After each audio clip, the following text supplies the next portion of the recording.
Daniel chapter 12. Daniel chapter 12. Finally, we are finishing up the book of Daniel. This has definitely been a challenging book, harder than I thought, but hopefully y'all have learned some things from it. One thing I have learned, again, is when it comes to eschatology, I'm becoming more and more gracious all the time because things are not as simple as a lot of people make it out to be.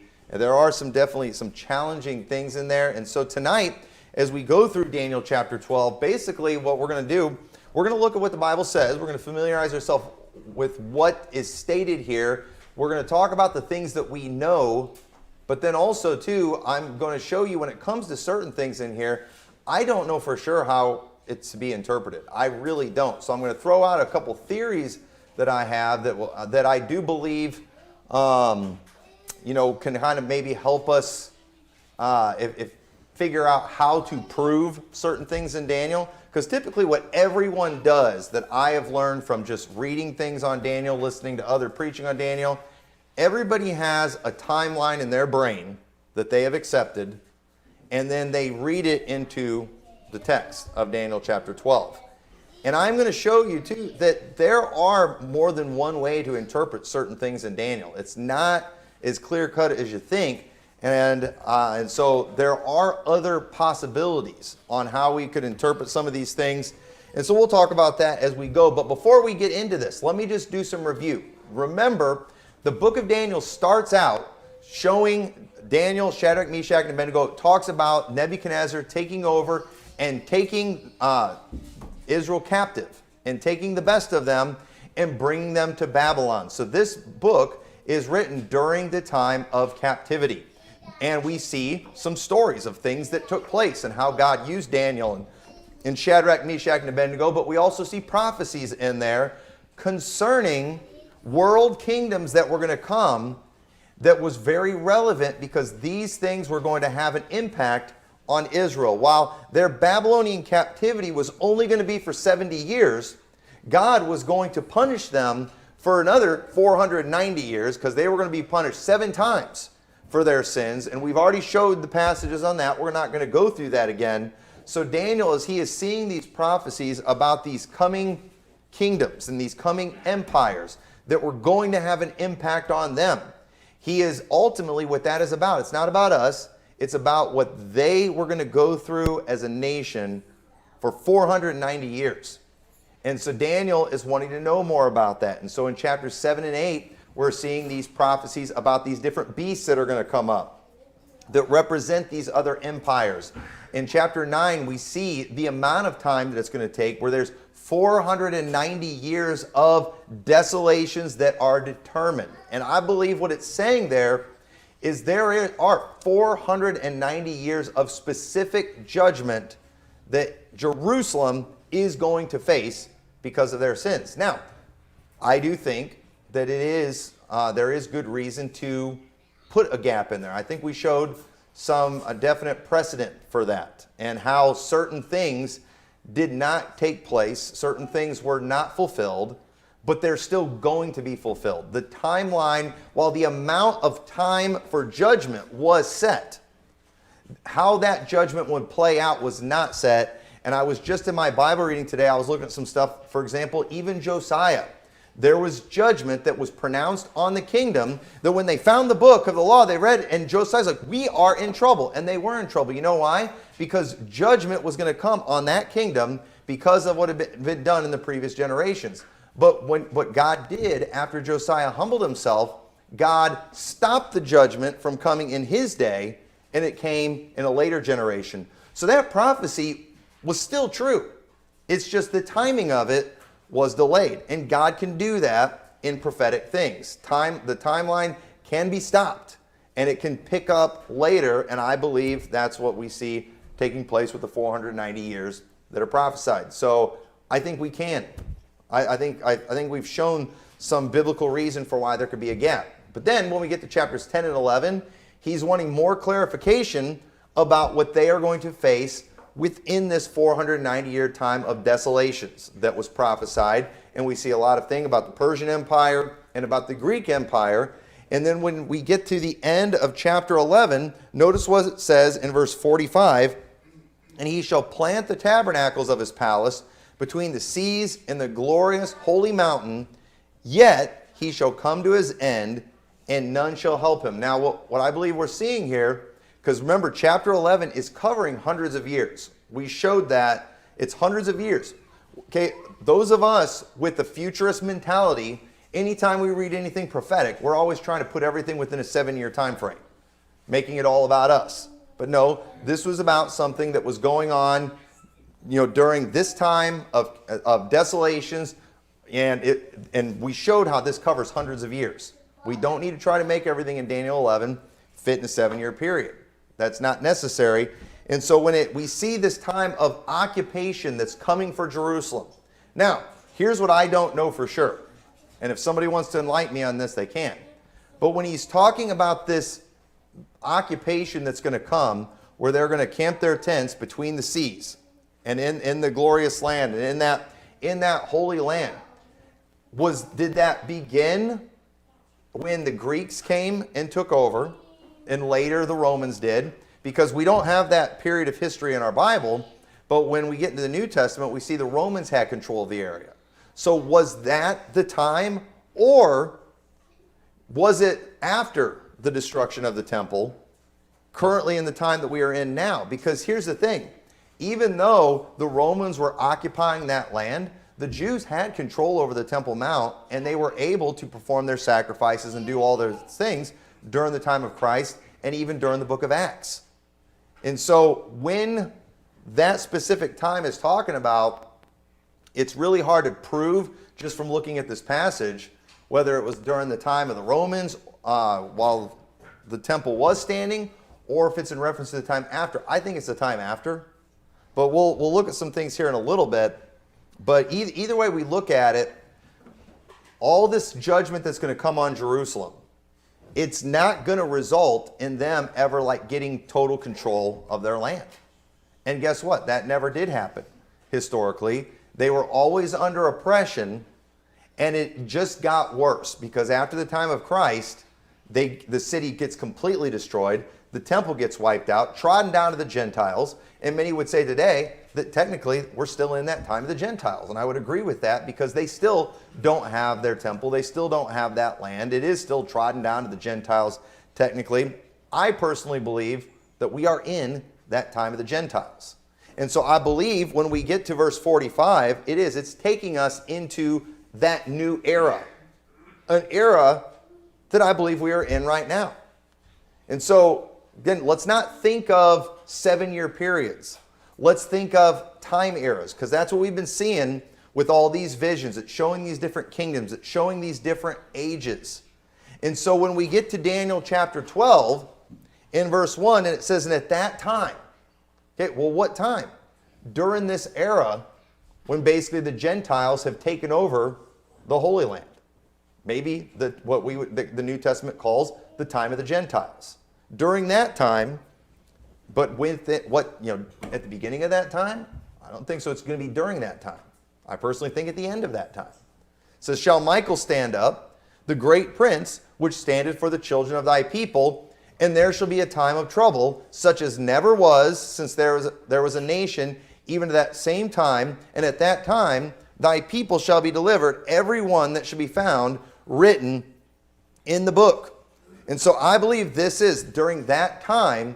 It's referring to that time of occupation, that time where the Gentiles have completely taken over that land, that city, and at some point during that time, Michael's going to stand up, and for sure, we see this is about the resurrection. And so, look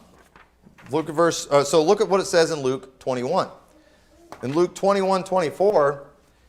And it says, and they shall fall by the edge of the sword, and shall be led away captive into all nations, and Jerusalem shall be trodden down of the Gentiles until the time of the Gentiles be fulfilled. And there shall be signs in the sun and in the moon and in the stars, and upon the earth distress of nation with perplexity, and the sea and the waves roaring. So notice this. So back to Daniel 11:45, and he shall plant the tabernacles of his palace between the seas in the glorious holy mountain. Wouldn't that be Mount Zion? Wouldn't that be where the temple is? And so basically what we're seeing in this prophecy here is a time was going to come where these Gentiles are going to be on that holy mountain. I think that's in reference to the time of the Gentiles that we see here in Luke chapter 21. Also in the Olivet Discourse, Jesus specifically mentions the abomination of desolation spoken of by Daniel the prophet, standing in the holy place, all that. But then notice the Gentiles are going to be taken over that land, over that spot, until the time of the Gentiles be fulfilled. And then notice it talks about the signs in the sun and moon. Well, what would we call that? The sixth seal, when the sun is darkened and moon turned to blood. That's when we believe Jesus Christ is going to come back. And so there's no time period given when it talks about that time of the Gentiles. There's no, or I should say there's no timeline. But it is showing a new era, you could say. And so I believe that verse 45 is connected to what we see here in Luke 21, that time of the Gentiles that was going to come on Jerusalem. And I believe that time era started when the Gentiles wiped out Jerusalem.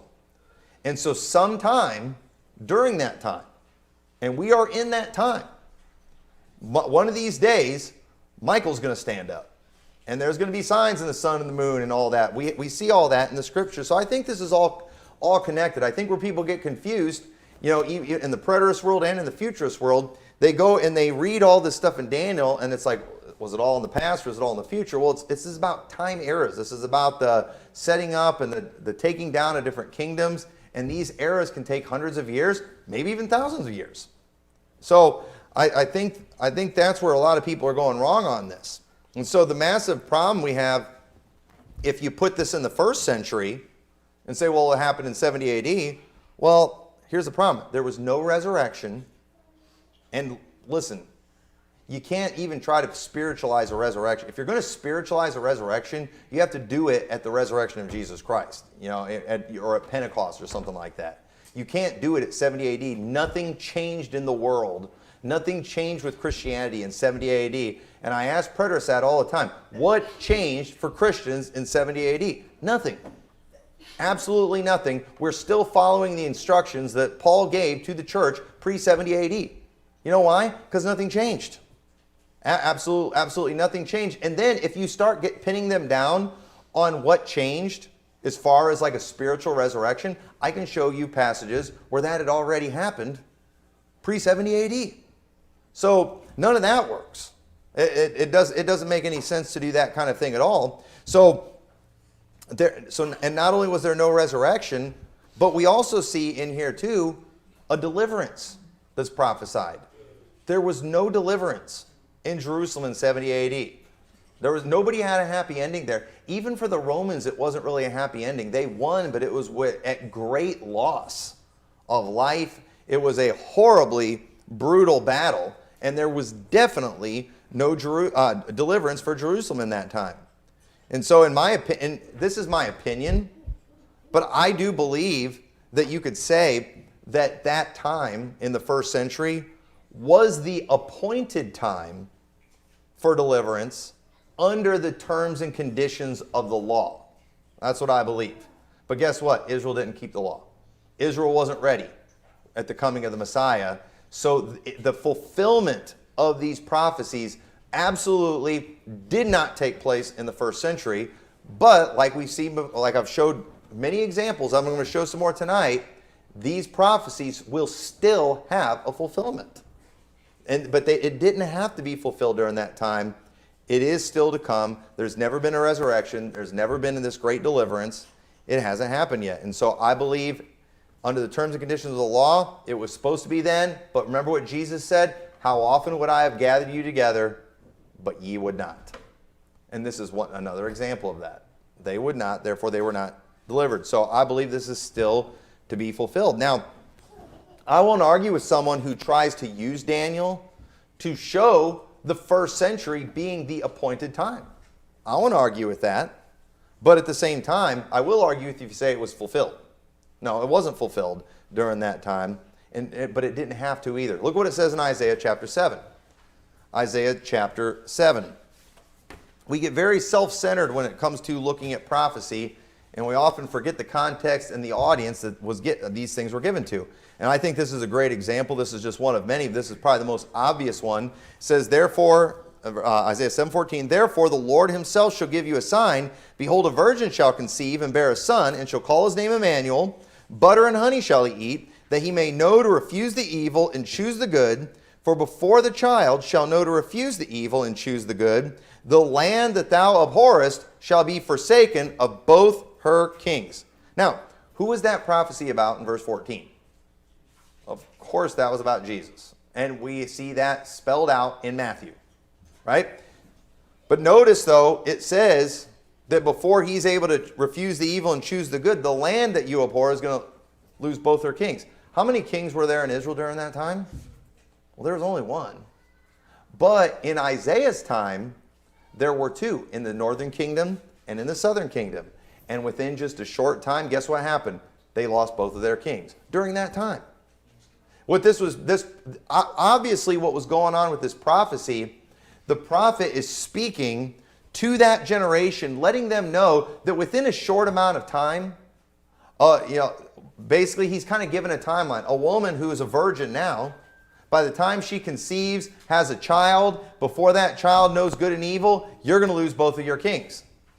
So it's given them an idea of a timeline that within a short time we're going to lose both their kings. But at the same time, he's also speaking prophetically. So it had a meaning for that day, but it also had a very clear prophetic meaning, a very literal prophetic meaning, and a literal virgin conceiving and bearing a son. And them calling him Emmanuel, his name is God with us. So again, you'd be foolish to say that prophecy had nothing to do with what was going on in Ahaz's day.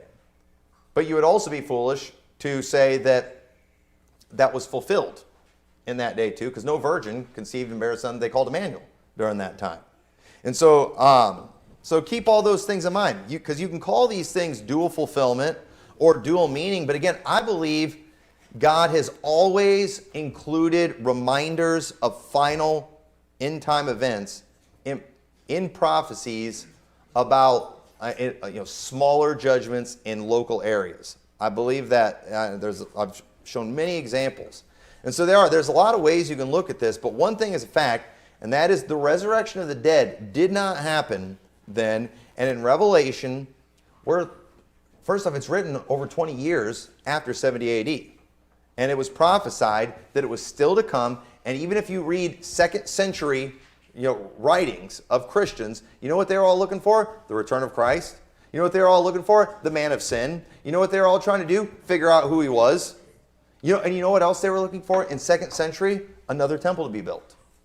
You can go read Irenaeus, and Irenaeus sounds a lot like us. And he had the same problem we all have too. He also was a newspaper theologian, meaning he was interpreting prophecy off the events in his day, just like we all do. But he was just like us, because they were looking for the return of Christ, and they were looking for a man of sin to be revealed first. They were expecting a temple to be built first. They were expecting him to come back before the wrath, but after the tribulation. They use some terminology that's a little bit different than we do, but it was very similar to what we believe. It's pretty fascinating. I get it. Church history doesn't prove anything, but it is fun to rub in people's noses in it sometimes when it goes along with what you teach. but either way, so I do believe there will be another time of trouble because nobody was delivered in the last one. Just a great slaughter is all there was. And I believe after this time of trouble, just like we see here in Daniel chapter 12, we will see the resurrection. Look what it says in verse 2. After this time of trouble, and many of them that sleep in the dust of the earth shall awake, some to everlasting life, and some to shame and everlasting contempt. And they that be wise shall shine as the brightness of the firmament, and they that turn many to righteousness as the stars forever and ever. Now, in this time that's coming of a resurrection, we learn in Revelation how it's divided up. Because here we're seeing a resurrection of everlasting life, and we're also seeing a resurrection of shame and everlasting contempt. Now, I think I referenced this on Sunday. There are some people who teach that this is all saved people, and that some saved people are going to rise to shame and everlasting contempt. Now, there are some Christians that make me believe that if they actually are saved, they would rise to shame and everlasting contempt because they're such sorry Christians. But I'm sorry, I can't find that in the Bible. In fact, I can show you in the Bible that's completely foolish. Okay? Now, let me show you, let me just prove it to you, because again, in the New Testament, we get greater revelation about many of these things that we see in the Old Testament. And we see in Revelation 20 verse 4, it says, "And I saw thrones, and they sat upon them, and judgment was given unto them. And I saw the souls of them that were beheaded for the witness of Jesus and for the word of God, which had not worshipped the beast, neither his image, neither had received his mark upon their foreheads or in their hands. And they lived and reigned with Christ 1,000 years. But the rest of the dead lived not again until the 1,000 years were finished. This is the first resurrection. Blessed and holy is he that hath part in the first resurrection. On such the second death hath no power, but they shall be priests of God and of Christ, and shall reign with him 1,000 years." So notice, after the mark of the beast, people who did not take the mark of the beast, they resurrect to live and reign with Christ 1,000 years. And so that right there shows us the resurrection comes after the mark of the beast, which is what we teach here. But then notice it says the rest of the dead live not till the 1,000 years were finished. And jump to verse 11 of Revelation chapter 20. It says, "And I saw a great white throne, and him that sat on it, from whose face the earth and heaven fled away, and there was found no place for them. And I saw the dead, small and great, stand before God, and the books were opened, and another book was opened, which is the book of life. And the dead were judged out of those things which are written in the books according to their works. And the sea gave up the dead which were in it, and death and hell delivered up the dead which were in them. And they were judged every man according to their works. And death and hell were cast in the lake of fire. This is the second death. And whosoever was not found written in the book of life was cast into the lake of fire." So guess what we're seeing here? Another resurrection. But notice these people who resurrect, they're cast in the lake of fire only for them to die again, therefore referred to as the second death. So this is, I believe, the resurrection to shame and everlasting contempt. You say, "But yeah, but they're dead again. How is they in shame and everlasting contempt?" Well, I'm glad you asked me that. We will show you that here in just a little bit. But look what it says in Acts 24, verse 14. It says, "But this I confess unto thee, that after the way which they call heresy, so worship I the God of my fathers, believing all things which are written in the law and the prophets, and have hope toward God, which they themselves also allow, that there shall be a resurrection of the dead, both of the just and of the unjust." Okay, now who are the just? That would be the saved. Who would the unjust be? That would be the unsaved. There's going to be a resurrection for both. Did you know even that the lost people out in that graveyard are going to rise one of these days? Just it's going to be 1,000 years later. That's going to be the resurrection of the unjust that they will have, only to be cast in the lake of fire, which is the second death. John 5:24, "Verily, verily, I say unto you, he that heareth my words and believeth on him that sent me hath everlasting life, and shall not come into condemnation, but is passed from death unto life. Verily, verily, I say unto you, the hour is coming, and now is, when the dead shall hear the voice of the Son of God, and they that hear shall live. For as the Father hath in himself, so hath he given to the Son to have life in himself, and hath given him authority to execute judgment also, because he is the Son of Man." So notice, there's an hour coming and is, when the dead shall hear his voice. And notice, isn't that what happens when you get saved? When you get saved, we pass from death unto life. Is that not a resurrection? Of course that's a resurrection. And we are living in that day. And guess what? People passed from death unto life before 70 AD. Okay? In fact, it says we know we have passed from death unto life because we love the brethren. Is that not a spiritual resurrection? Now, the full preterists, they want to say it was only a physical or a spiritual resurrection that happened at 70 AD. It's like, but wait a minute. I can show you before 70 AD where they already had a spiritual resurrection. I had a spiritual resurrection post 70 AD because I got saved after 70 AD.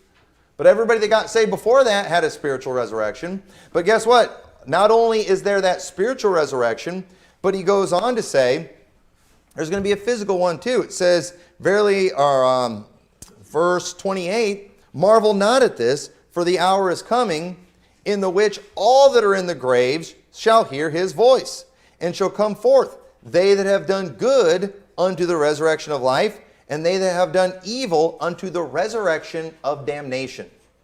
Now,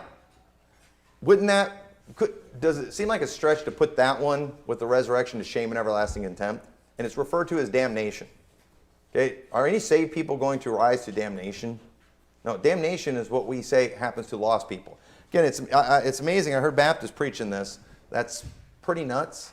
But again, there's a lot of false doctrine out there these days, so I guess we shouldn't be surprised.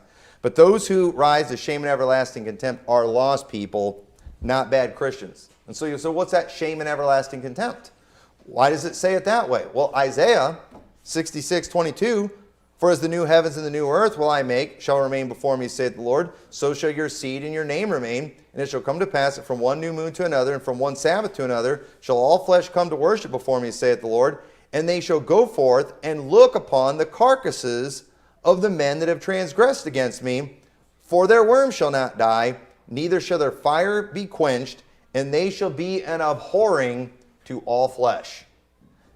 Okay, when you look at something and it's an abhorring to you, another way we could say that is shame and everlasting contempt. All right, to abhor something and to have contempt for something are very similar. Those are very negative things. And that is what the lost are going to experience at their resurrection. They are going to rise only to shame and everlasting contempt. They are going to be cast into the lake of fire in the presence of the Lamb and of the holy angels. So absolutely, just let not your heart be troubled, Christians. Okay, even if you're not a very good Christian. I'm not trying to encourage anybody to be a bad Christian tonight. Okay, be a good Christian, but at the same time, you're not going to be raised to shame and everlasting contempt. But I will say this, though. I do believe that there may be some who shine brighter than others in the resurrection. It says in 1 Corinthians 15, verse 40, there are also celestial bodies and bodies terrestrial, but the body of the celestial is one, the glory of the terrestrial is another. There is one glory of the sun, another glory of the moon, another glory of the stars, for one star differeth from another star in glory. So also is the resurrection of the dead. It is sown in corruption, it is raised in incorruption. It is sown in dishonor, it is raised in glory. It is sown in weakness, it is raised in power. It is sown a natural body, it is raised a spiritual body.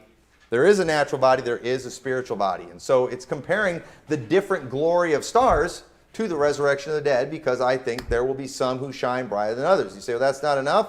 Well, it says in Hebrews 11:35, women received their dead raised to life again, and others were tortured, not accepting deliverance, that they might obtain a better resurrection. So, I do think that there will be some that shine brighter than others. Now, if we think we know who's going to shine brightest in that time, we probably all have it wrong. Okay, and I am not even going to attempt to let you know who's going to shine the brightest. If we do, I'm going to come up with standards and rules that will fit me. I will make me the goalpost so I can be the most brightly shining individual. But I would be dead wrong. I'm not even going to pretend I can figure out how to figure that out. But again, it's foolishness of epic proportions to teach that saved people washed in the blood of Christ would be raised to shame and everlasting contempt. In fact, 1 John 3:2, beloved, now are we the sons of God, and it doth not yet appear what we shall be, but we know that when he shall appear, we shall be like him, for we shall see him as he is. And every man that hath this hope in him purifieth himself, even as he is pure. Listen, a son of God, we do not bear the image of the heavenly yet. But how would a son of God be somebody who is looked upon with shame and everlasting contempt? That doesn't make a lick of sense. So that's just absolutely false. But I believe what we're seeing here in these first three verses are basically the end result of everything. Ultimately, things are going to end good for the righteous. But in the meantime, Israel's got a bunch of junk they have to go through. Okay? And I know we've been talking about the resurrection. That's about us. But let's get our focus back to where Daniel's focus was. Daniel's trying to understand what's coming for his people. Let's make sure we keep our minds where they belong. So I believe we're seeing a very clear division right here. And so again, rather than getting ultra focused on what's for us, let's remember what the angel's been trying to get across to Daniel. He's wondering about Jerusalem, not Rock Falls, and what they will be going through as a people. And so I'm not going to stand here today. I'm not going to tell you that I know for sure what the rest of this passage is talking about exactly, because there's a lot of opinions out there. And again, most people just interpret this according to whatever timeline that they have accepted. But it's hard to prove any of this. But I mainly want to focus on what we know this passage is saying, rather than trying to figure out whose chart is right tonight. Okay, let's pay attention to what it's saying. So look at verse 4. So after he has discussed the resurrection, showing the final result of things. Because while Israel's going to go through a bunch of stuff, hey, eventually a resurrection is going to come. And it's going to be great for the righteous, but for the unrighteous, it's not going to be great. It's going to be terrible. And so now we're in verse 4. He says, "But thou, O Daniel, shut up the words and seal the book, even to the time of the end. Many shall run to and fro, and knowledge shall be increased." Now, when it comes to this statement here, I can't just tell you exactly what they meant by that. It could mean when it says to shut up the words and to seal the book, but it says until the time of the end. So wait a minute, when's the time of the end? Is the book sealed until the time of the end? All right, and how does that work? If that's the case, why do we even have this right now? Obviously, that can't be what it's talking about. What I think, what it's saying right here, when it's talking about sealing it up, I do believe the words were immediately available when Daniel gave it. I mean, Jesus talked about it. But I believe what he's saying here is people wouldn't fully understand them until more revelation was given, like the book of Revelation.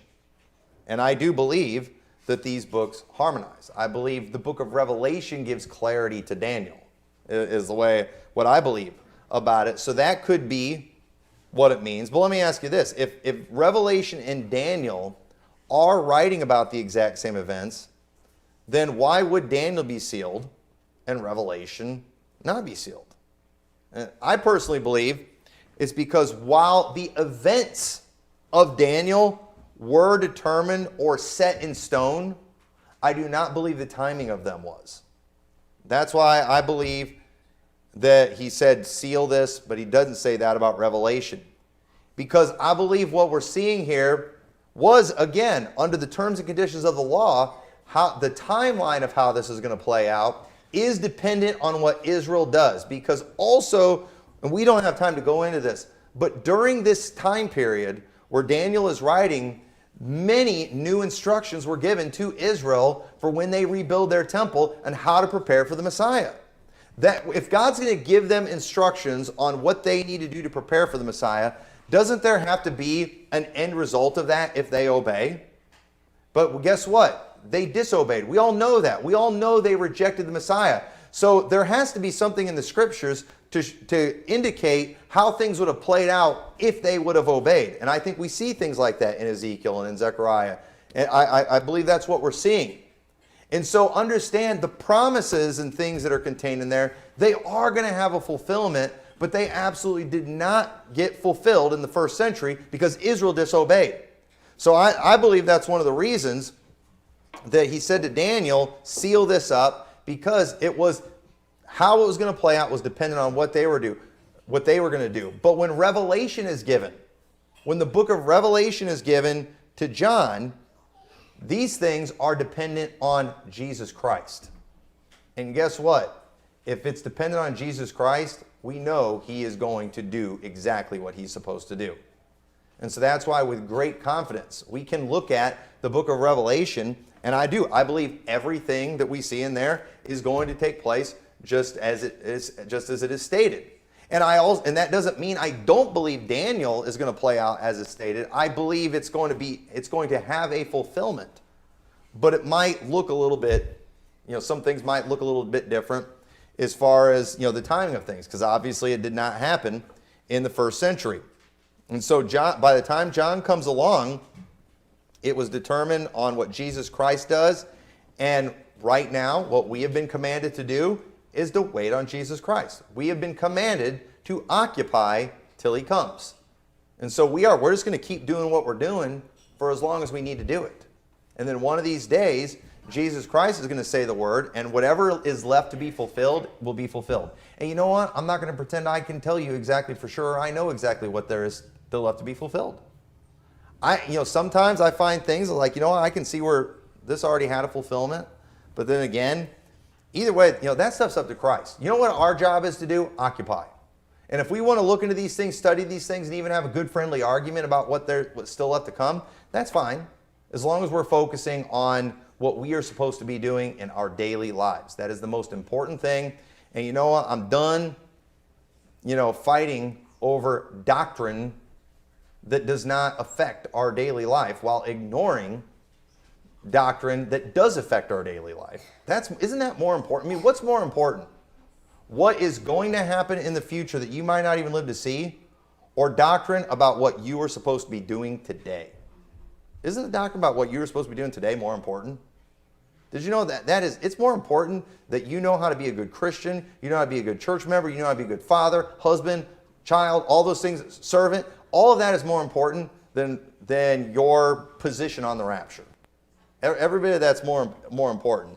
And so if we're actually going to fight somebody on something, we should fight over like behavior doctrine, not these other things. But either way, go to verse 5. So we're about to see this man in linen. We're not going to take time to go back and look at it, but it's clearly the man that we saw in Daniel chapter 10, who I believe is Jesus. And it says, "Then I, Daniel, looked, and behold, there stood other two, the one on this side of the bank of the river, and the other on that side of the bank of the river.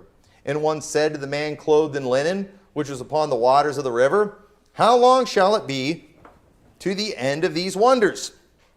And I heard the man clothed in linen, which was upon the waters of the river, when he held up his right hand and his left hand unto heaven, and swear by him that liveth forever, that it shall be for a time and times and a half. And when he shall have accomplished to scatter the power of the holy people, all these things shall be finished." And so the scattering of the holy people, it was something that was prophesied many times in the Old Testament. We're not going to take time to look at these either, but there are several references in the Old Testament. There's several in Deuteronomy. I forgot some of the other places. I came across several of them where that was a judgment that was going to come on them, where they would be scattered as a people. And for sure that happened. In fact, if you read James, the book of James, it's written to the 12 tribes scattered abroad. You know why?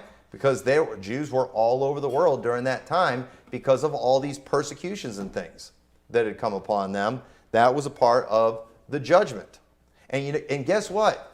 You know what? This is, if I may just chase a rabbit for 2 seconds here. You know what we don't see the apostles doing when they're preaching to the Jews? We don't see them calling them back to Jerusalem. And I say all that today because I know some preachers who literally go preach to Jews in different parts of the world, encouraging them to go back to their land in Israel. They are encouraging Jews to do that, and they think it's going to help bring in the Messiah. And that kind of stuff aggravates me greatly. I believe if you actually love Jews, you'd be calling them out of that land, and you'd be pointing them to Jesus Christ. It's like, hey, it's time to follow him without the camp bearing his reproach. That's what you should do. But anyway, so the scattering of the holy people, it was judgment. There's still more judgment coming on Jerusalem. And this shows that we're back to talking about judgment on Jerusalem, on the Jews, that was prophesied throughout this book. And he said, "And I heard, but I understood not. Then said I, O my Lord, when shall the end of these things?" He wanted to know when it would be over. And it's interesting, he said after 3.5 years. So he's like, there's this special 3.5 year period that's coming. And he wanted to know, because he's just wanting to know, when's this going to be over? How's this going to end? He knows this judgment's coming, but of course that's what, just when's the end of it? And it says in verse 9, "And he said, Go thy way, Daniel, for the words are closed up and sealed till the time of the end." And again, to me, this seems to show that the total end was not technically set in stone yet, even though I think that's what he's trying to find out. Again, the judgments are determined, but the timeline of them is not necessarily determined as far as whether it will happen in a 490 consecutive years or if there will be a gap. And so verse 10 says, "Many shall be purified and made white and tried, but the wicked shall do wickedly, and none of the wicked shall understand, but the wise shall understand. And from the time that the daily sacrifice shall be taken away, and the abomination that maketh desolate set up, there shall be 1,000 290 days. Blessed is he that waiteth and cometh to the 1,305 and 30 days. Now, this is a part here that I'm just going to tell you what the different theories are out there about this, because we have spent a lot of time in the book of Daniel talking about the transgression of desolation, the abomination of desolation. I mean, it seems very clear from a lot of stuff that, it was something associated with the Greek Empire and the Antiochus Epiphanes and all that. And a lot of people believe that that was fulfilled during that, and it's taken him back to that. And is it a dual fulfillment? Very possible. But here's what I can't find specifically in Maccabees. I can't find a clear example of 1,290 days and something at 1,335. Because what does that even mean? What does that mean? I get the whole 1,290 days, but what is this good thing that's coming after the 1,335 days? I can't figure that out. I've read some other articles too that talk about, if you read Josephus, and I haven't read all this and I haven't put it together, it really doesn't matter, but they will talk about how the siege on Jerusalem was 1,290 days, and then there was something else that happened after 1,300. They've tried to connect it to something then too. But the problem is, I still don't see anything good happening there. It seems like another huge stretch. But then too, you have some who believe it's in the future. That it's something that's going to happen in the future. They're going to rebuild the temple. They're going to start the sacrifices again. It's going to end after 1,290 days. And then 45 days later, rapture is going to come. It's a good theory. I can't disprove that. I also can't prove it either. I can't prove any of these things. But here's another thing too. Okay? He's been talking about the temple. He talks about many being made white. Remember, under the old covenant, I'm just giving you a theory here, but under that old covenant, that temple was what they used for the purifying of the people, for making atonement for the sins of the people. Now, what do we believe as Christians? We believe Jesus replaced those things. Remember what Jesus said? Destroy this temple, and in 3 days I'll raise it up again. But he wasn't talking about the temple there in Jerusalem. He was talking about the temple of his body. Jesus Christ fulfilled with his body what the temple could never really fulfill. Okay, now, technically it could have if they obey the law, but then they have to keep doing that stuff forever. And that's why the sacrifice of Jesus was so much better. Now, here's something else I can't prove, but let me just throw another theory out to you. Because obviously, I believe for sure that this 3.5 year period, because of what we see in Revelation, is still going to come on Jerusalem, but it's all bad. You know what I don't see in Revelation? I don't see this good thing happening after the 1,335 days. There's no timeline like that given in there, but just an interesting thing. If Jesus replaced the things of the temple, if they're also right too that his ministry was 3.5 years, okay, what happened roughly 45 days after the crucifixion, resurrection, Palm Sunday? I really don't know where to put it. Does anybody know what happened after that? Pentecost.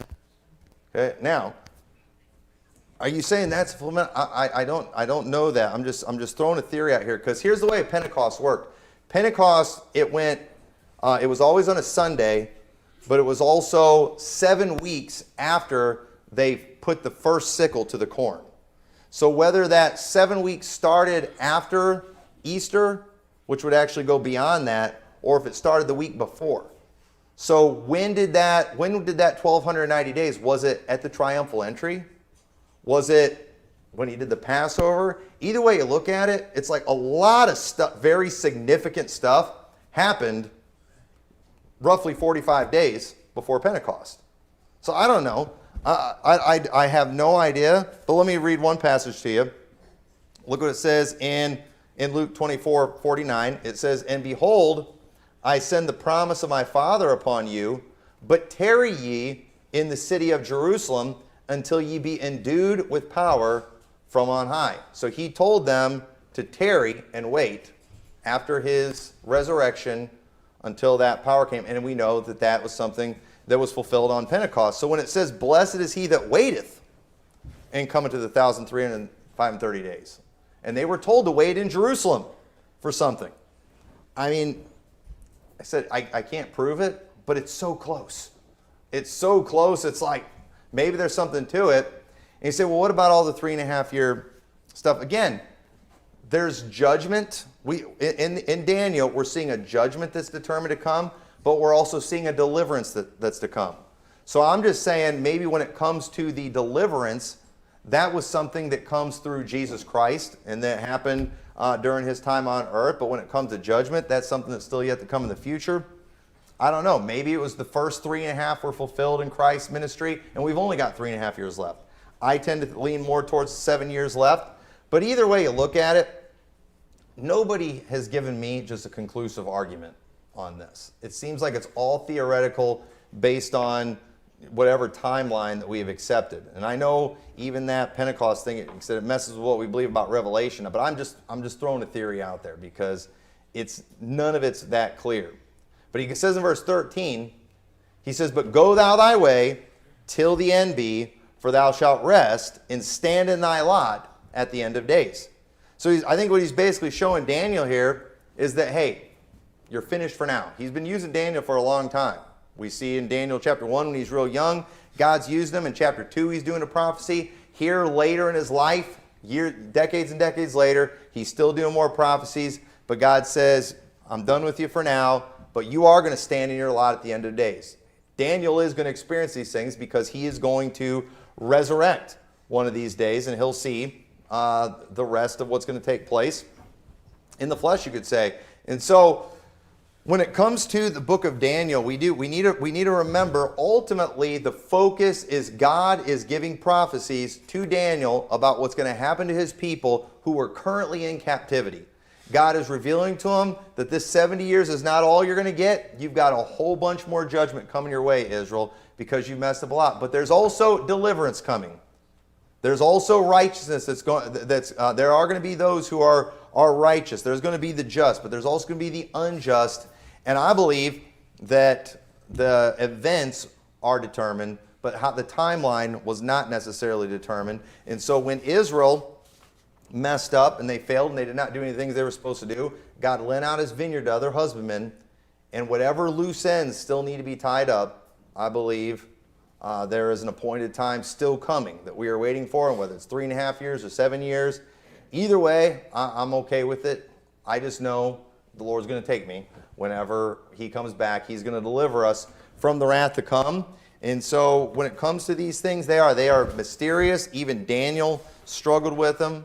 And just when it comes to prophecy, fulfillment is through Jesus Christ. There's nothing in Daniel that indicates that it's all about the Jews that are still to come, things like that. And so hopefully this helps you. Hopefully if you got anything, be a little more gracious with people who disagree in eschatology, because it is really tough stuff. So with that, let's pray. Dear Lord, we thank you so much for this book. And Lord, while it is mysterious and things are difficult, help us to focus on the things that you've revealed to us about yourself in the book of Revelation. And Lord, we do know that you're coming back, and I pray that you'll help us to just be ready. And in the meantime, help us to focus on our occupation here in this earth, to be living godly, being lights, bringing people to you. I pray you'll help us to have great success in this area. I pray you'll help us to do what we need to do so we can shine bright in that resurrection. And we're looking forward to seeing how these things are going to play out. And either way, those things are up to you. And I pray you'll just help us be faithful until you come back. In your name we pray. Amen.